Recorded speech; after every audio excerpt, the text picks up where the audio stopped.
में भी होता है खोट, पर कभी खोट होता है किसी में और किसी में खोट होता नहीं है, पर हमें दिखता है।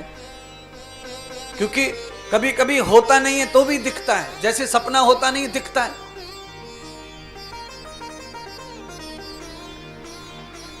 किसी आदमी के व्यवहार और कर्म से हम अंदाज खुद ही लगा लेते हैं, अपने आप ही अर्थ कर लेते हैं, और वो आदमी जो कर रहा है उसमें कोई गलती नहीं है, कोई अपराध नहीं है,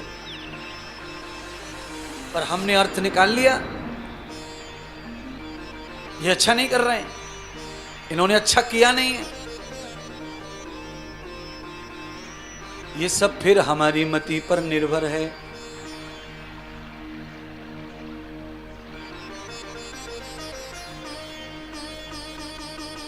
कुल मिलाकर मैं ये कहना चाहता हूं कि संसार में बुरे संस्कारों से अपने बाल गोपाल को, जीवन को बचाना है तो उन्हें गर्भ से ही आप उत्तम संस्कार देने का प्रयास करो, गर्भ से ही।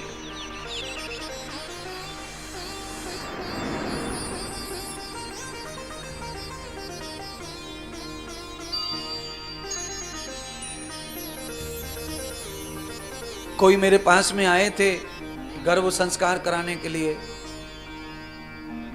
उनका गर्भ था ही 7.5 महीने का पेट में। मैंने पूछ लिया उनसे, पति पत्नी से, कि अभी इतने दिन का बच्चा है तो तुम्हारा सांस संयम तो अच्छा है,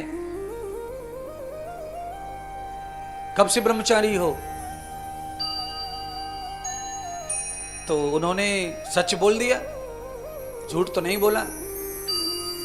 सच उन्होंने ये बोला कि बच्चा 7 महीने का जब पेट में है, अभी हमें 15 ही दिन हुए हैं ब्रह्मचारी रहते रहते, 7 महीने का बालक पेट में है, तब तक हम ब्रह्मचारी नहीं हैं। अब ऐसी स्थिति में बालक का नाश होगा, बालक को दुर्बुद्धि होगी, बालक को गंदगी होगी, बालक की बुद्धि नष्ट होगी, बालक के विचार गंदे होंगे, बालक आपका उज्जवल भविष्य करने वाला नहीं होगा।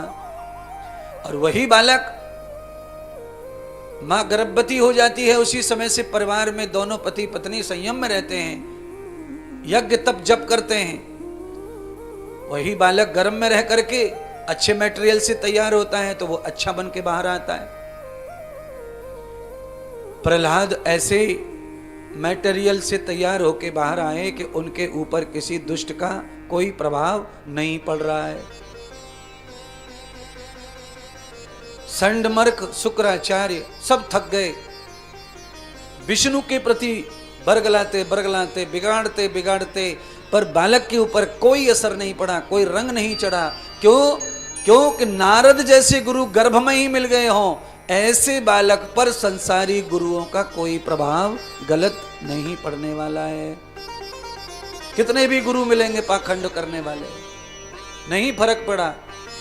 सजाएं दी गई, यातनाएं दी गई, बहुत सारे आपने कथाएं भागवत में सुनी है प्रहलाद की। गरम तेल डाला गया, गरम सलियाओं से जलाया गया, कोड़ों से पीटा गया, पर बालक ने हरि नाम नहीं छोड़ा। इसे संघर्ष कहते हैं, ये संघर्ष है। कथा में सिखा रहा था मैं आज आपको कि आपके घर में कितना भी बड़ा दुख टूट पड़ा हो, पर भगवान को नहीं छोड़ना चाहिए। वो दुख एक दिन खत्म होकर के अपार सुख लेके आएगा।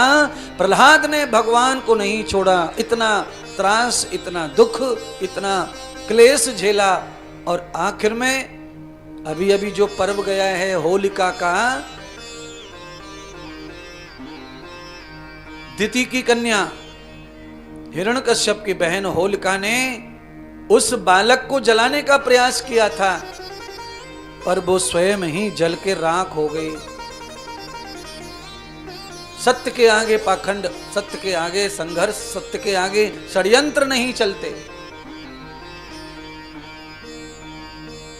आखिर में प्रहलाद ने पिता को फिर समझाया, पिताजी मैं 5 वर्ष से आपका त्रास झेल रहा हूं, आपने कोई कमी नहीं की मुझे दुखी देने में।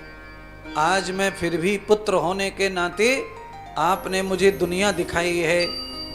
स्वार्थ में आप चाहे मुझे कुछ भी तरह से बर्बाद कर रहे हो, पर मैं आपका पुत्र हूं, मेरी माँ की शिक्षा मेरे गुरु की शिक्षा है, इसीलिए मैं कहता हूं आखिरी बार कि भगवान विष्णु के हो जाओ, उद्धार हो जाएगा और वो आपको माफ भी कर देंगे, पर आप उनकी शरणागति हो जाइए, आपका कल्याण हो जाएगा।